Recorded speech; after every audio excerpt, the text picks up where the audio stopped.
নিরামিষ শুক্তো রান্নার জন্য প্রথমেই আমরা একে একে সব সবজিগুলো কেটে নিলাম। কড়াইতে দেখো তেল ঢেলে নিয়েছি এবং অন্যান্য যে উপকরণগুলো লাগবে সেগুলোও আমরা থালার মধ্যে সাজিয়ে নিলাম। তেলের ওপর সব সবজিগুলো 80% ভেজে নিতে হবে। একে একে আমরা সব সবজিগুলোকে ভেজে পরপর তুলে রাখবো। আর ভাজার সময় সবজিগুলো অবশ্যই লবণ দিয়ে ভাজতে হবে। প্রথমেই তেলের ওপর দিয়ে দিলাম শুকনো লঙ্কা, দারুচিনি, তেজপাতা এবং তারপরে কিছুটা পাঁচফোড়ন।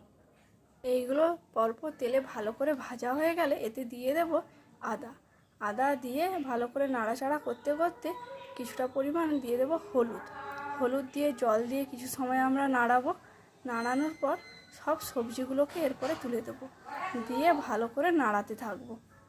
ভালো করে কষিয়ে নেবার পর এর মধ্যে দিয়ে দেব সর্ষে বাটা। সর্ষেটা ভালো করে ঘন করে মোটা করে বাটতে হবে এবং দেখো এর সঙ্গে আরও খানিকটা পরিমাণ আমরা জল দিয়ে দিচ্ছি।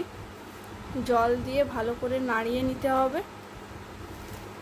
এরপরে আমরা দিয়ে দেবো আগে থেকে ভেজে রাখা বড়িগুলো। উপর থেকে দেখো হালকাভাবে ছড়িয়ে দিলাম। এরপরে ঢাকা দিয়ে কিছু সময় রাখার পর রেডি হয়ে গেল আমাদের নিরামিষ শুক্তো। খেতেও কিন্তু অসাধারণ, দেখতেও সুন্দর।